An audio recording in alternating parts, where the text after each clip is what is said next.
I brought a session with me. This is Rihanna's Diamonds, mainly because I wanted to show you that things don't have to be that complicated. This was probably, I think it was #1 in 18 or 19 countries last year, so. But anyway. Thank you.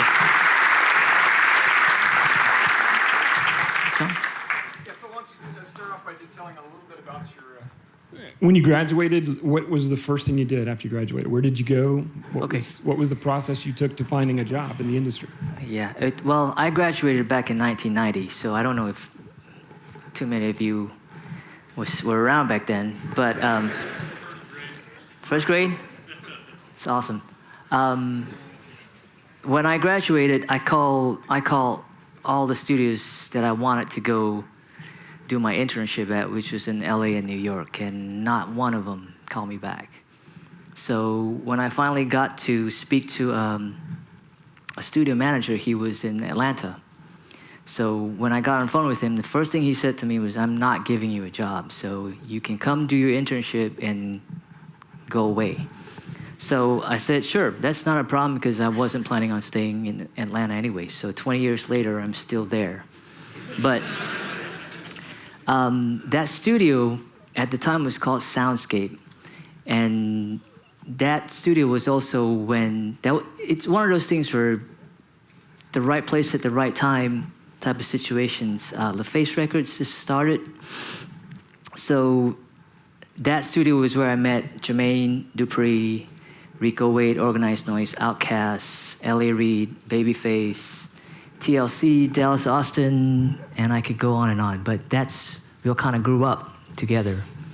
So that's how I started. That's awesome. Early on in your career, was there any particular thing that led you to be a mix engineer as opposed to a recording engineer, or were you doing both at the time? Or? Yeah. In the beginning days, I just do whatever I was asked to do. So in, 93, I want to say, was when So Def Recordings got, and Jermaine just had a huge record with Kriss Kross, so he got his own record label.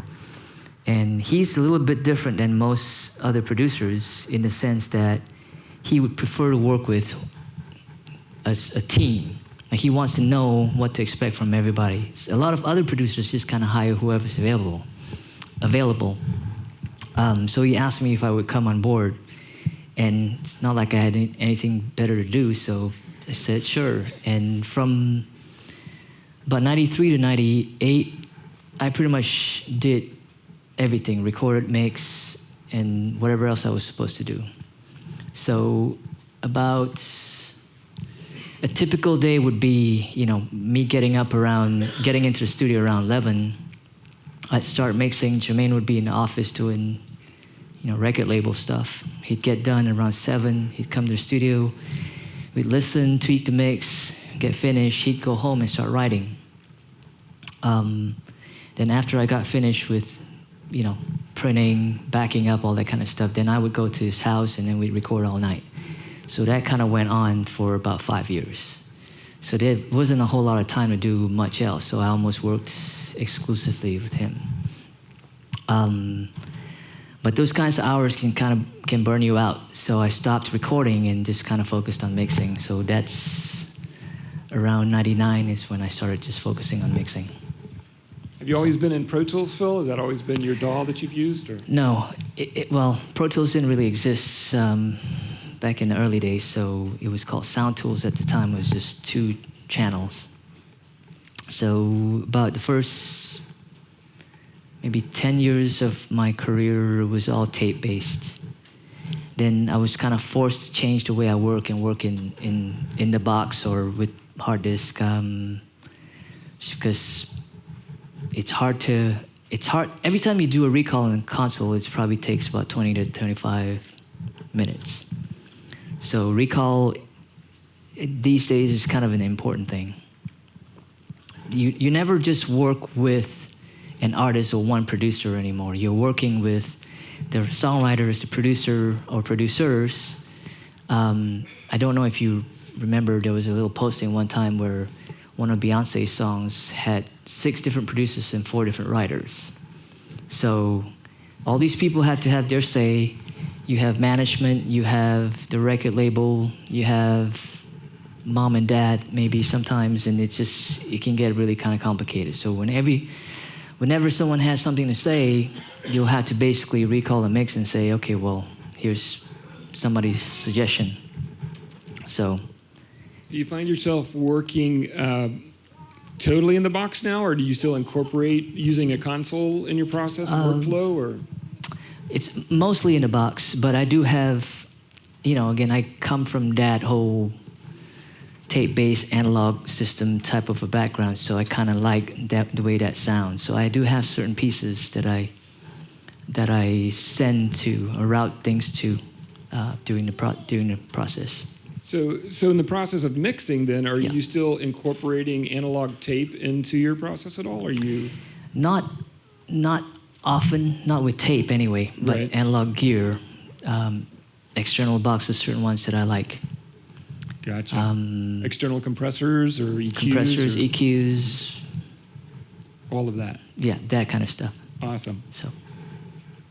Any questions for Phil? Anybody got anything they need to ask real quick? Or? Go ahead. Yeah, I just want, my name is Jay. Let the Hi, mic, Jay. He'll get a mic to you. Oh.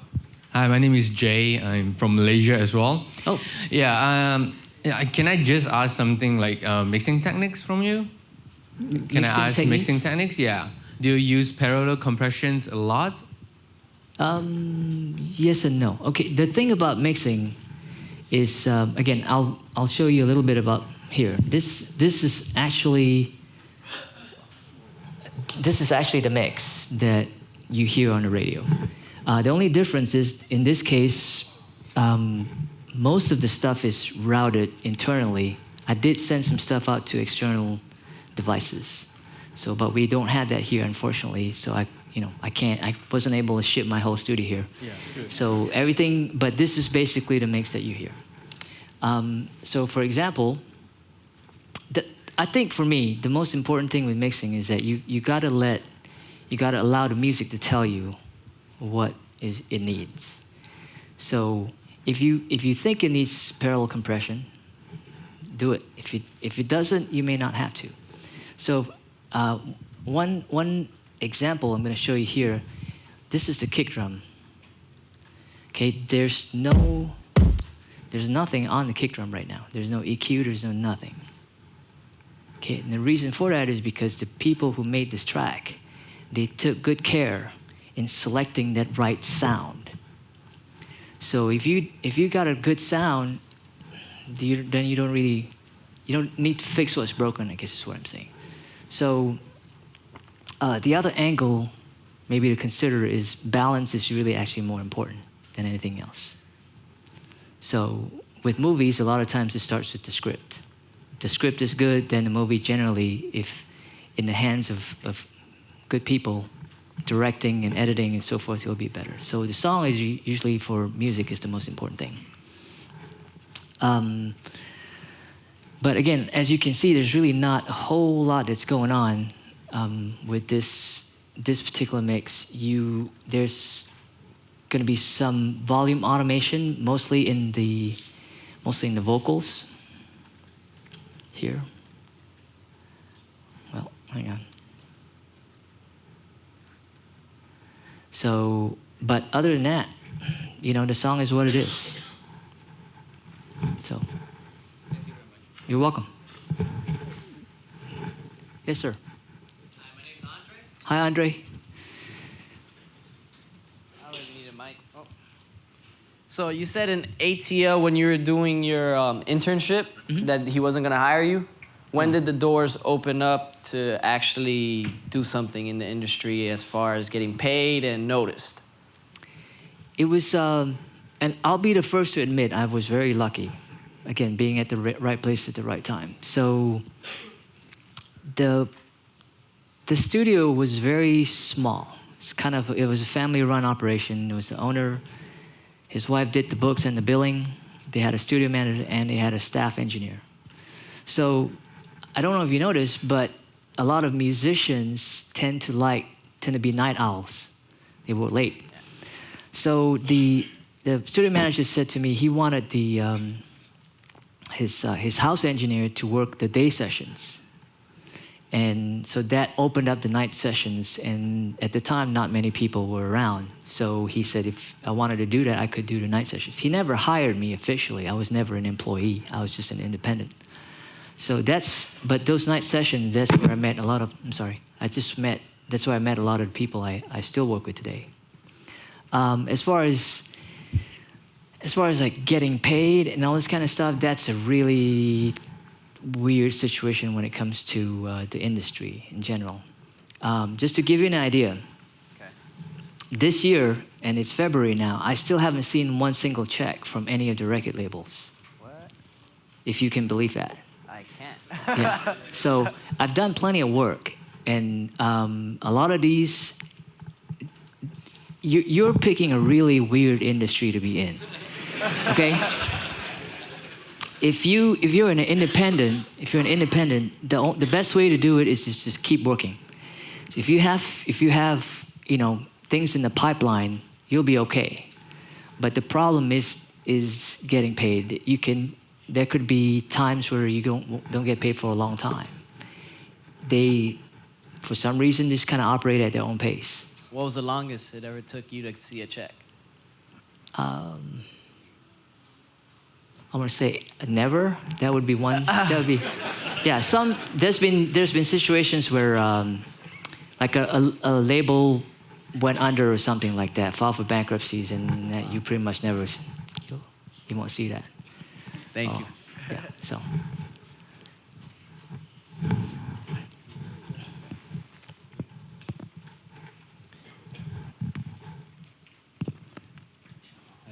Hi. Tony. Hi, Tony. I was just wondering, you mentioned you really like the sound of analog equipment when you're mixing.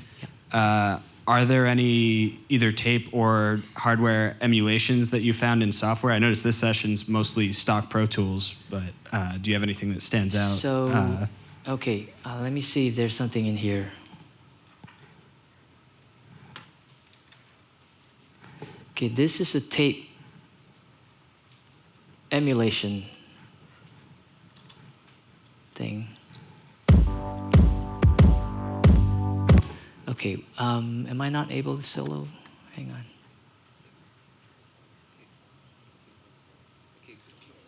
Kick solo, okay.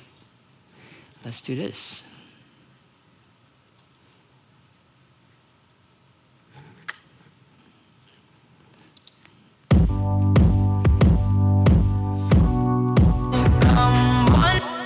All right, I'm not used to this mouse, sorry. I have carpal tunnel syndrome, so I have a specific mouse that I use.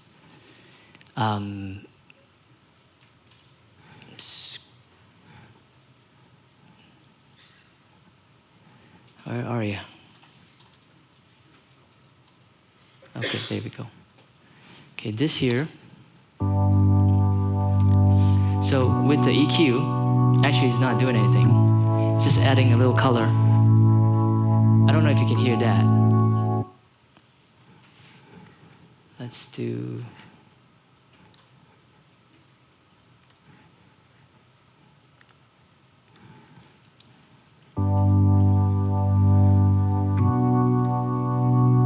It's a little thinner. It's a little fuller.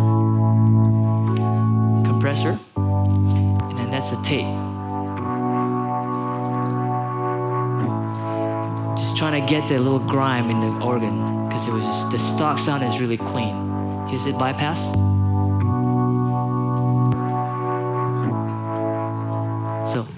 So that's, well, in this session, like I said, there's not a whole lot there, but that's one of the examples. That's really what it comes down to. It's just there to add some character.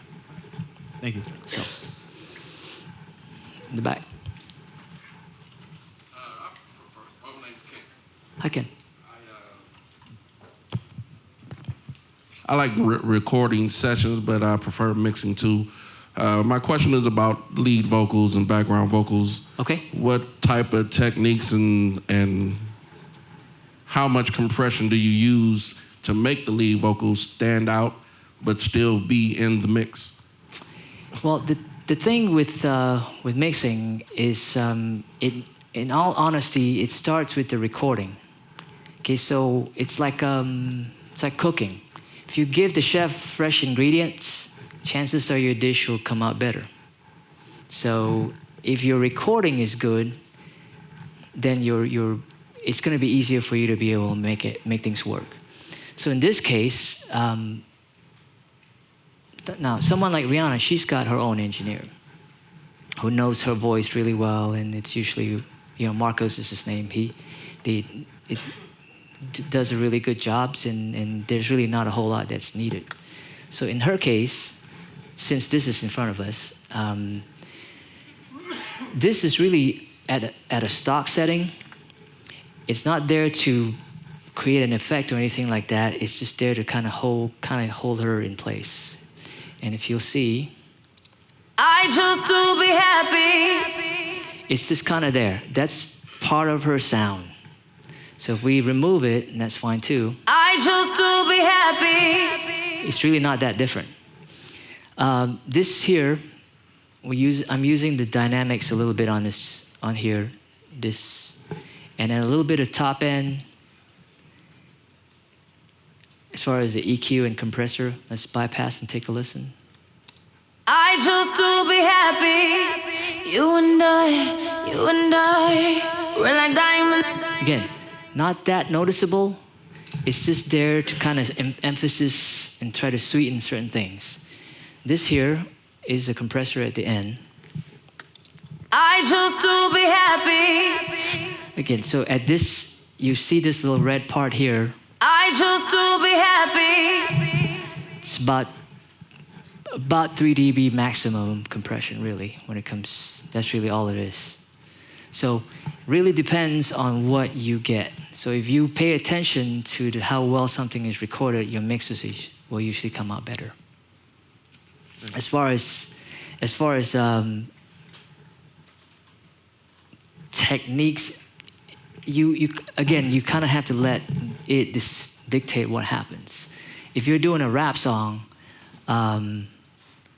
for example, then chances are the drums are going to be like really hard. So you might actually have to use a little bit more compression than you would, say, on a ballad, where things are a little bit more dynamics is important. So everything is different from case to case. So I hope that answers your question. I know it's kind of general, but you have to kind of decide when it's in front of you what you would be doing. Yes. I'll get another answer coming up. When you're mixing vocals, do you tend to, or when you're mixing a song, yeah, what do you usually start with? Do you start with a vocal first, or do you start with the music, or is it kind of just everything? Or? Again, it depends on the song. So if it's a rap song, I'll almost always start with the drums. Just because for some reason it is the drums in rap take up so much space. So you have to, that's where I start with. It's kind of the heart of the song, right? Yeah, exactly. The beat and everything. Right, yeah. So if it's someone like a Mariah or Whitney, I would probably start with the vocal. And then everything else kind of gets built around the vocal. There's another question. So right here. one there and one here somewhere. Either one, doesn't matter. Why don't you stand up with your hand right there in the middle? You just stand up so you can get the mic to you. Yeah. One of the best things that I've encountered at the school is that every teacher will look at you and say that technique is completely subjective and that there's really no right or wrong way to do anything.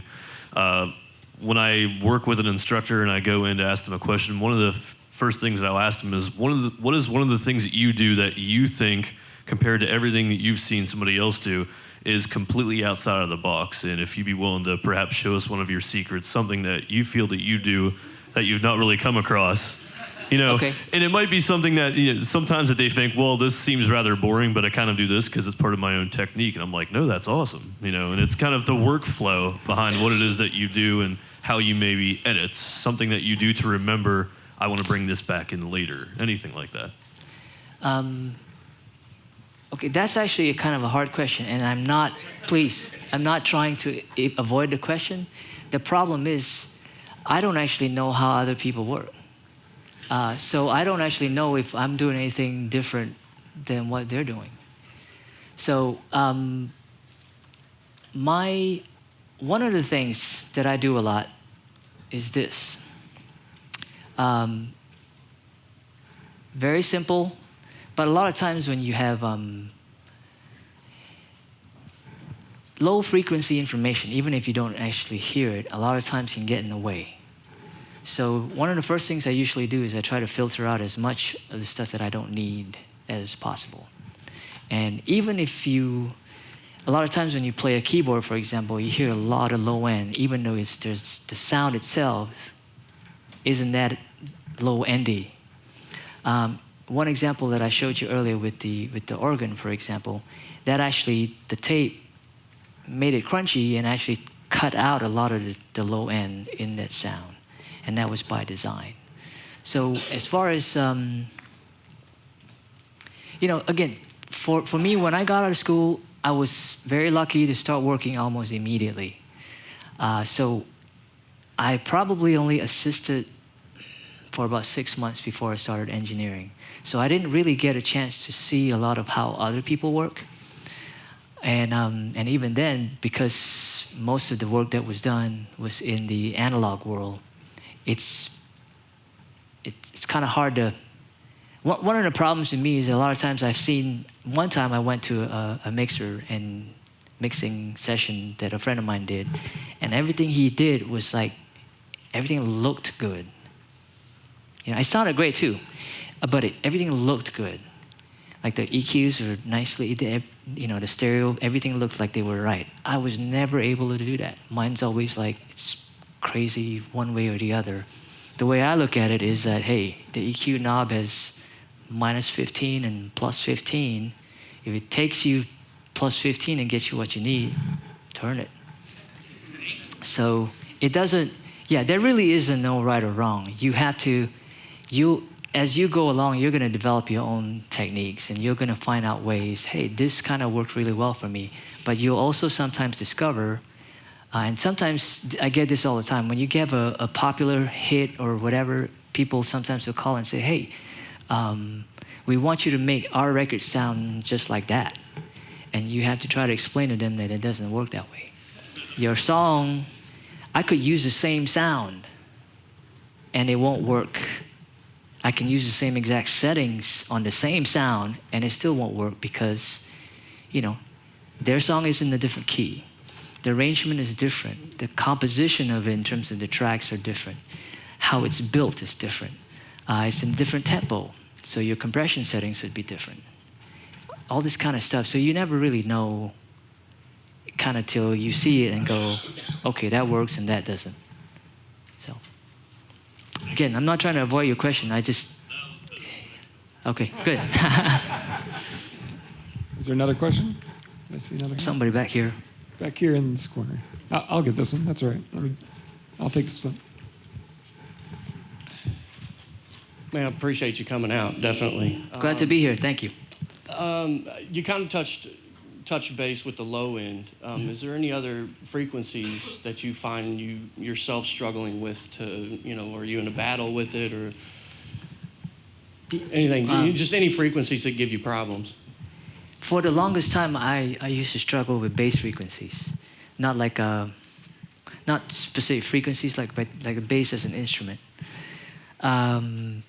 The thing to remember a lot of times in mixing is that there are usually 4 major elements, which is the kick drum, the bass, the snare, and the lead vocal. Those are usually the things in the middle. Those are things that fight each other the most for attention. So a lot of times, if you can get the kick, snare, bass, and vocal to sound good just by itself, you might have won, a big part of the battle. And everything else can just kind of fill in. The reason I struggle with bass is because I always because it's kind of 2 parts. There's the low mid frequencies sometimes, and then sometimes low basses can go really low and actually the kick drum sits on top of it. And then there's the high mid part of it where the bite happens. So then, because what I've tried to basically, a lot of this when it comes to mixing is, diagnosing what it is that you've been given and how to make things work. Sometimes it just will not work. So what you would have to do is just go ahead and replace the sound. So use it, get a better sound. Replay it apart, whatever it is that you got to do. Now, but be careful with that because some clients may not appreciate it. So if you, so pick something close, but we'll get the job done. Or tell them, say, hey, I can't make this work. Can you give me a better sound? But thank you. One way back. I'll get that one too. Actually, someone over here before that, but that's fine. Go ahead. Cool. Trying to be fair, that's all. So I know that Full Sail, there's like a lot of classes and they just cram all the information in your head. Mm-hmm. But is there one class that you always remember like as you're mixing? Actually, see, my program when I came here was a lot different than it is now. So the program was about 8 months long, and most classes are about between 2 to 4 weeks. So I don't actually know how your classes are these days. 4 weeks also? Okay. I was always more drawn towards music than other parts of it. No disrespect to Hunter and the audiotronics department, but that wasn't really my thing. So it's the thing you have to remember is that this line of work is going to be very technology based. So what you're actually learning today, and by the time you come out of school, might actually become obsolete. New things would have come about, new techniques, new systems, etc. What you're here to learn, what you're here to develop is a habit, getting in the habit of learning, and not necessarily learning specifics about the Pro Tools edit window or anything like that. So when you come, throughout my career, I've probably had to change the way I work, I'd say maybe 3 or 4 times. And the reason is, it's again, I provide a service to my clients. So as I go along, I always try to analyze how my workflow can be improved to get better results, to become more efficient, et cetera, et cetera. So whatever it is that you plan on doing, it could be, if you're working for yourself, you can do whatever you want. So it's like Dave Grohl in Foo Fighters, he still works on tape. He has that luxury. He's in a position where he can do that and just work the way he does. If you want to do this, provide a service, and your clients kind of dictate what ends up happening. So you're always going to be in a position where you have to learn new tricks, new techniques, new systems. This here is to get you in that habit. So when you see something new, you're not going to be fazed by it. You're just going to go, all right, big deal. I can deal with it. So. Hey, Phil, another good question I was thinking for our students that might be good. As a mix engineer, a lot of our students are actually going to start their careers off probably as a recording engineer. Yes. Is there something that you see with the mixes or the songs that you receive that maybe is a consistent problem that you would like not to see coming to you as the mix engineer that you can let them know? So as a recording engineer, they might be able to do a better job on the recording side in a mix that they may end up presenting to you one day. Well, here's the thing. Mixing and recording, a lot of times, the line is kind of blurring a little bit. Because really, when you guys came here and you got I'm assuming all of you got a laptop. It's probably loaded with Logic or something like that. You actually have everything that you need to be able to do everything from start to finish right there in the palm of your hands.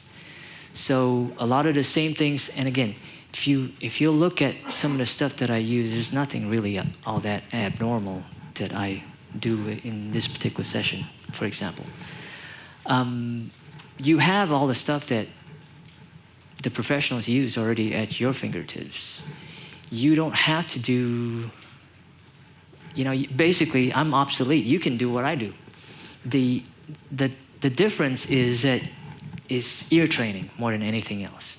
Learning to be able to determine what sounds good and what isn't necessarily good.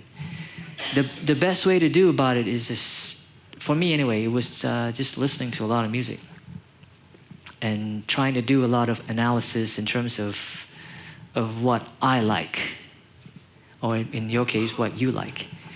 It doesn't matter what, you kind of have to decide for yourself what it is that you like and don't like. So a song might be a million seller, but 10 other million people hate it. So it's not, you kind of have to decide for yourself how you want to go about it. Do you find yourself having to clean up a lot of tracks when they come to you, or Yes. are they already phase issues? Is that usually a problem you run into a lot, or? All kinds of issues, phase issues, editing issues, just people not necessarily, maybe not paying attention to things like that. Some of the edits might, you could hear pops and clicks in, again, like in this case, her vocal, you can see there's a whole ton of edits here. So most of the time these days, not many people will record something start to finish in a couple of takes. So there will be a decent amount of editing going on. So hone your editing skills, make sure everything is smooth, take the time. That's really what it comes down to. There's no, if you take shortcuts, it's gonna become obvious. So. Any other questions? There's a couple questions in the back there. I'm good, thank you. How are you? Savon?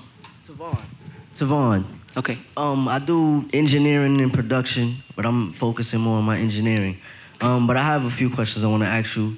How many degrees did you graduate with being here at Full Sail? 0. I just, whatever that program, it wasn't a degree back then. Oh, okay. Yeah. And Technically, I never graduated high school. I'm not trying to. Right. That's not a good thing, but. Right. But. Another question is, I know that you're very busy and everything, but have you ever had the chance to actually be a mentor to other engineers? I'm not one of those guys who will have anything to hide.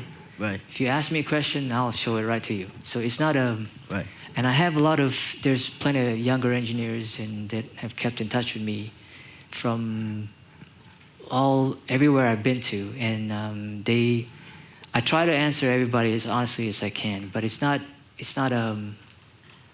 I don't know if there's this, I'm not part of a mentoring program or anything like that. Yeah. Right. Another question is, have you worked with Ryan Leslie?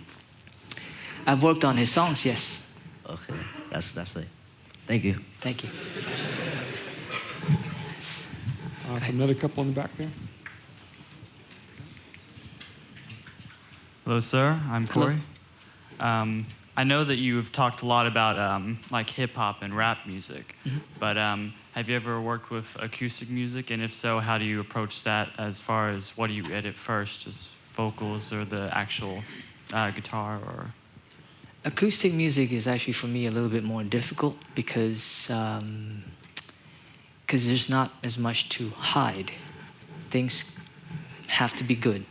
So the thing with acoustic music too is that the key really is the performance. So if the performance is good, even if it's flawed technically, I would much rather, because that's how you connect with people, emotionally, is with the performance. It's hard to say. Again, I'm not trying to avoid your question, but until it's in front of me, I really don't know what I would necessarily do first or second. I'm not one of those guys who solo a lot either. Because music to me, yes, you can get the kick drum sounding great, but who cares? It's not going to be playing by itself. It's supposed to play as a mix, as part of a mix. So everything is kind of working together. So a lot of times when I'm listening to a song for the first time, when I'm, the first 10, 15 minutes or so, I'm just cycling the song and just kind of familiarizing myself with all the different parts, what their jobs are, what I think should be focused, not throughout the whole song necessarily, but like maybe in the verses and then in the choruses. Things happen in different parts of the song. Again, you're trying to tell a story, you're trying to build a scene, so to speak. So things, not everything can be out front. Some things have to be in the background playing a supporting role. That balance, that's why I said earlier that balance is sometimes the more important thing. So in that case, would you agree that melodies are a more important part in acoustic music as far as hip-hop is concerned? Hip-hop, well, everything, when it comes to music, most of it comes to, in my world anyway, is hooks. What's going to be that thing that makes you not be able to get that song out of your head? That's really the key. So melodies, definitely, and it doesn't have to be a vocal melody necessarily. It could be an instrumental melody of some sort or a lead instrument. So, thank you. You're welcome. What's up, Phil? What's up? How you doing? How you doing? Can't complain. Yeah, all right. I don't want to switch the topic too much because I like the acoustic whole subject or whatever, but about the hip-hop and R&B and rap and all that, we know that this is a drum bass, like it's heavy, like your drums need to be loud in the bass section or whatever. So my question is, how do you get the loudest amount of bass without overshadowing everything else? And that's in a simple form. I know you don't want to get like a super loud bass or nothing like that. No, again, it's about a balance. The bass has a job to do, and the vocals have a job to do. The kick drum has a job to do, but they all have to work together. So if you, depending on the song, sometimes the bass actually is the bottom. Like if an 808 bass kind of song, and the kick is actually above the bass. In some cases, the kick is below and the bass sits a little bit on top.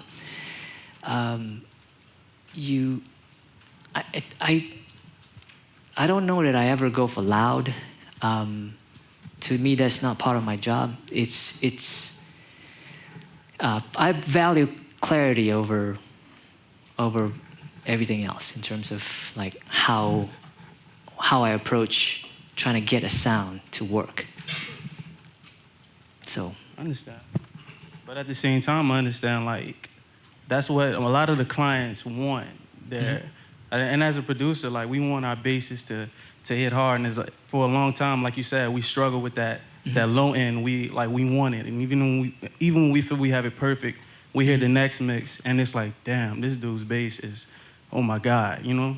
So how do you make that crossover? It's just the ear training, so you get to a point where that's where the bass needs to be. Right, it's a combination of different things. One, maybe your bass sound isn't the right one. Right. Okay, that's one. Two, because a lot of times when if you listen to,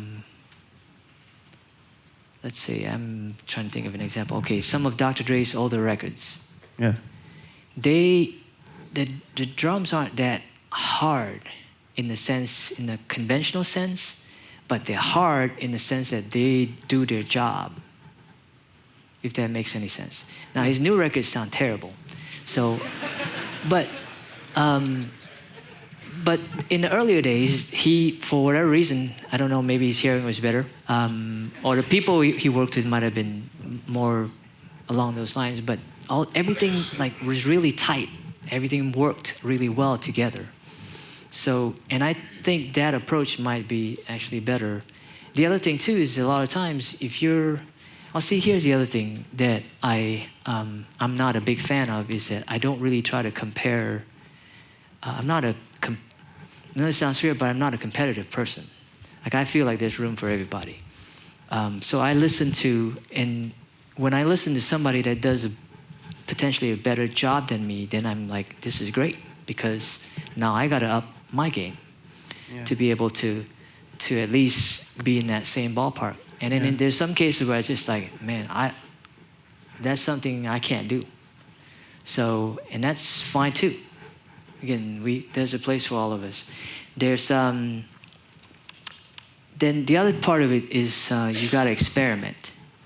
So what I mean by experiment is because you have to start getting, make sure you keep up with all the tools that will be available to you. So if you think that, say for example, there's a bass, you have a bass sound, you like the bass sound, but it's not giving you enough of a low end, and you try to EQ it and it craps out, starts to distort. Maybe you can try something like a max bass or something similar to where it kind of emphasizes the low frequency information. So here, let's just see what, give you one example. See, that's already clipping. So in this case, maybe the kick drum sounds pretty good to me already. That's why I didn't do nothing. But in this case, something like this, what it does is that it tries to enhance the subharmonics of that particular sound. So you might be able to get something out of a little bit more low-end extension than you might with just conventional EQ. So, and again, this isn't the only plugin or processor that does this. There's plenty of others. Universal Audio has something called the Voice of God that does something similar. So again, I think you should just try to experiment as much as you can and become knowledgeable about all the tools at your disposal and be able to get what you want. Thank you. So Phil, when you're working on your mixes, are you referring to a tool that allows you to do specific metering for frequency ranges, things that are out of whack? Are you looking at that or referring to that often as you're in the process of mixing? Or are you just kind of trusting your ears more? I don't use a lot of visual feedback, but that's just me. I don't think that's a bad idea at all, actually, because, matter of fact, I should use it more often just because, so for example,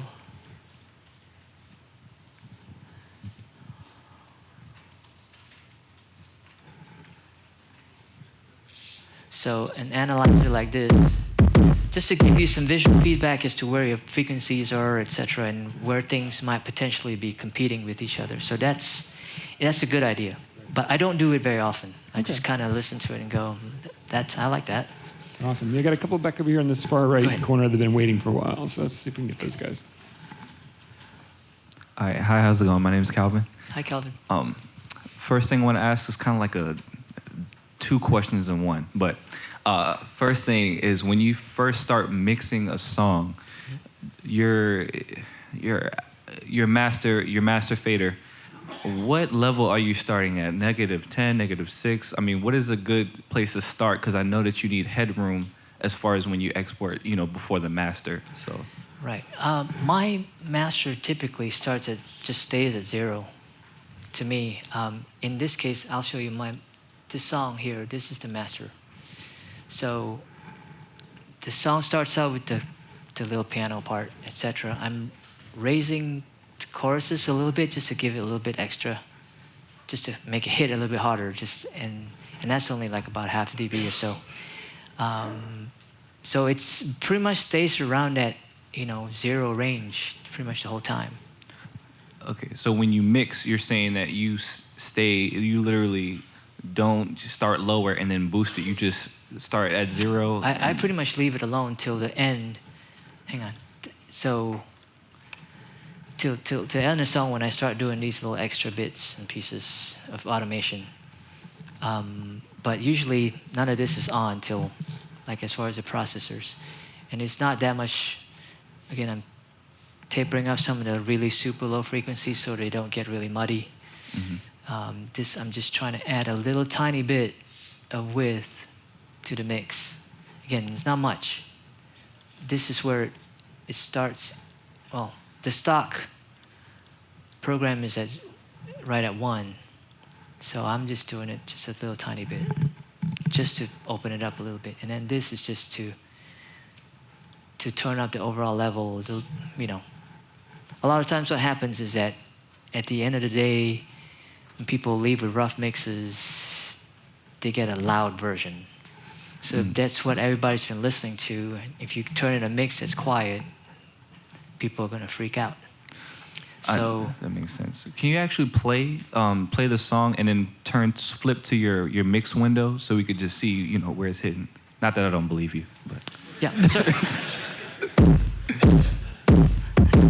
Let me clear this.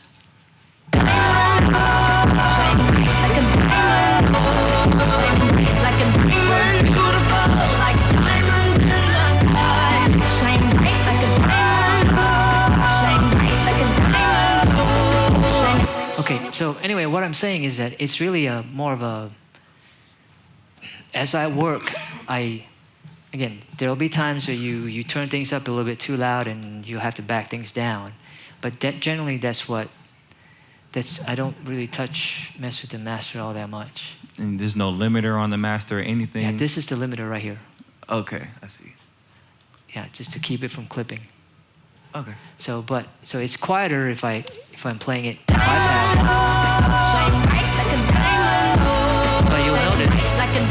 But you'll notice it's still about, the level is still, as far as the master, is still the same. So now, the thing to remember, a lot of times people use limiters as a cop-out. To make it loud, they just cram a limiter on, put ozone or something on every track or stuff like that. That becomes really damaging to your mix because it destroys your balance. Now, if you notice in this case, even though it's quieter, the mix is still the same. Mm-hmm. There's no difference really in the balance of it. If I were to turn the mix up, it would be the same as it was if it was loud or quieter. In this case, 4 dB. Okay. So you just keep it at 0 no matter what. I tend to do that. Okay. But I don't know if that's right or wrong. That's just me. Cool. All right. Some people might have it down, but as you go along while you're working, you might decide to say, okay, well, let me just, since the kick is the most prominent thing, let's just, in this case, the kick is the most, it stays the whole time. That makes sense. It just never kind of goes away. So that maybe is, that's your anchor, so to speak, in the song. So maybe establish a level for that, then work everything else on top of it. Yeah, I asked because I wanted to see, because I maybe see if I was doing it wrong. No, see, that's just it. There's no right or wrong. Yeah, the thing just to remember is that if you're working in digital, the only major wrong thing to me is when you start to clip things. Mm. If you're, again, a little bit of red here and there, that's not gonna hurt nobody. But if you start to hear things crap out, that's a bad thing. Okay.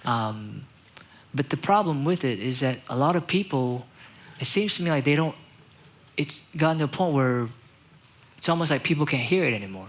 And I'm not talking about just like, just amateurs, I'm talking about professionals. Mm-hmm. If you were to download, for example, some of the songs that Prince just put out, mm-hmm. there's all kinds of clipping going on, and it sounds terrible. And wow. I hate to say that because I like the song Screwdriver, but it sounds terrible. Wow. So train your ears to be able to hear that. Because I've met people who I don't know what you're talking about. Okay. Are your speakers loud when you're mixing, or is it really quiet, or? No, you and me can have a conversation the whole time. Oh, sorry. Yeah, so, awesome. Yeah, just back there. Pass your mic back one right there. That'd be great. Yeah. Hi, my name's Evan. Hello. And my question is, you said you like to listen to music, obviously, but what are some of your favorite albums, or what do you suggest? What's your favorite music that you like to listen to on occasion that you go back to? Well, there's a lot of, the biggest problem for me right now is there's so much music to listen to that I'm not able to actually listen to a lot of stuff that I want to listen to. So, what I do by nature is time consuming, so there's only leaves me so much. So I tend to trust a lot of what my friends tell me, at least the ones that have similar tastes. For me, anyway, over the years, the most listened to stuff, Peter Gabriel, Up and Us, I listen to the most. Radiohead, OK Computer, Kid A, Those I listen to a lot. I don't know. As far as newer stuff, I like Joy Formidable that just came out a couple weeks ago a lot. Mm-hmm. I like the Macklemore album. I listen to that quite a lot. So that's cool. Thanks. It just, I don't have a, music's supposed to be fun. A lot of times the iPod's on shuffle. There's 30,000 songs in there. Something will come up that I haven't heard in 10 years, and it'll be like, I like it. It's, Thank you. Keeps it, stay interested, I guess is what I'm saying. Got this gentleman over here in the blue shirt. Let's ask him right here. Yeah, that's fine. Hello, Phil. My name is Hello. Alan. My question is, what advice could you give these students about mixing techniques that they haven't heard? Like some advice about mixing and recording and stuff like that. Okay, that's hard to answer because I don't know what the teachers have taught you yet. The biggest thing for me anyway with mixing is that you got to practice. There's really no way around it. You have to be able to, and again, it's not when you're practicing, you don't necessarily have to do things. It's not I got to get this right, super right the first time. Things evolve. Stuff I did, if this song was done on one particular day, so if this came to me today, I would have done it differently. If it came to me 2 years ago, I would have done it differently. You know what I mean? There's no, music is kind of it's a time capsule. How you feel today is going to be different from how you feel at a different time. So this was a representation of how I felt with what I was given on that particular day. There's no rule. I understand. It's just that one of those things that I wanted to ask. Mm-hmm. As far as, you just got to practice. You really just have to practice. And I don't know if you have a preferred, like a type of music to work on, or if you're just cool with anything. A lot of times it's not a bad idea to listen to other types of music and see if there's something you can steal from them. Understand. Thank you. Yes. A whole bunch of people here. Do you Yes. Oh, over here. Oh, sorry. Reggie. I'm right here. I was wondering if you always work with artists who who use samples, or have you ever worked with artists who wanted you to, create something from scratch, like a kick or snare or something like that? I'll do whatever's necessary. Yeah. Yeah, it doesn't matter. Drum replacement, that happens all the time. Okay. So. Gentleman in the blue shirt right back here. On the left. Yeah, my name is Young. Hi, Young. You have talked about balance. So what's the hierarchy that you have, like, kind of balance you want? I'm classical trained, so most of the time we talk about SATB. Mm-hmm. And I know sometimes you want to bring out certain inner lines and everything, because mixing is like trying to bring different volumes and bring different kind of characters you wanted to bring out. Right. And the other question, it's something that you may like, but doesn't mean the producer or the artist liked. How do you bring the balance in between? Right. See, it kind of depends on, there will be times where, and it will become evident to you that what you think and what the producer think are completely different things. And there will be times where you just have to say, hey, look, I'm not the right guy for you. So, because that's how life is, we're all different. The thing to keep in mind anyway is what is it that you're trying to achieve? Is this piece of music you're creating, are you trying to get this to radio? Or is radio not even a consideration?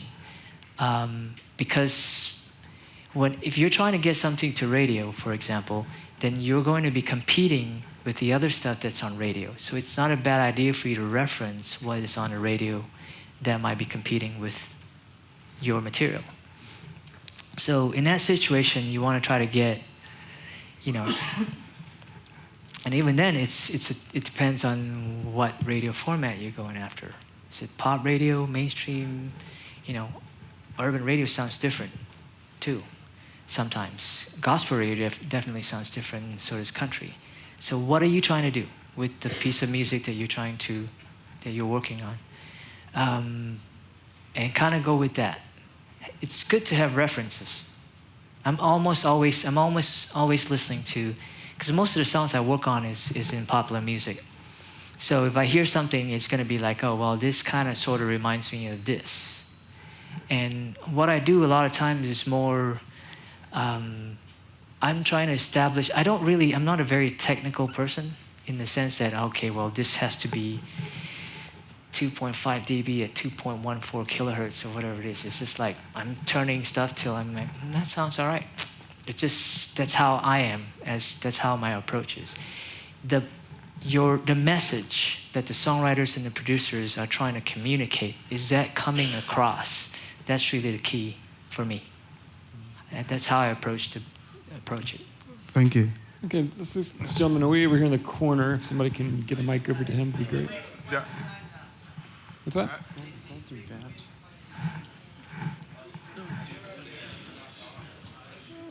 All the time. Well, I've got time for one more, so let me take him because he's had his hand up several times as well. So I'm going to recognize this gentleman over here to my right, on the far right. Have you ever had a mix that you couldn't conquer or finish within a deadline? And how do you go about, dealing with that? Well, as far as turning something in, no, I've always turned whatever it is I'm supposed to turn in on time. But as far as like difficult mixes, yeah, there's all kinds of them all the time. And for some weird reason, if you're doing album projects, there's always going to be one. I don't know why that is. There's one that you can't not finish. It just will not get done. It's for some reason or another. So eventually it does, but you listen to it and you go, man, that was such a struggle. And there's no reason why, it just is. But, so. Maybe time for just one more. Right here in the middle, one of these guys right here in the middle. Sorry. Good question. No, go ahead, ask me. Y'all are all real nice, so that's good. All right. My name is Taylor. I just wanted to know, for you personally, what's the most interesting or craziest experience you've had in the industry? Craziest, most interesting? Experience you've had in the industry. Man, I've been around for 20-some years. It's all crazy, but man, I don't even know. Again, there's different parts of your career. Life takes you different places. In the early days, we worked really hard, but we also played really hard. Then, not saying I'm old or whatever, but I am. These days, it's more about the work. What is it that's going to keep you maintaining a certain standard level that your clients will be happy with and you can continue working? So, and I know I say work, but it's really, to me, the reason I do this is because I didn't want to work. So I'm listening to music all day, I'm not really working, per se.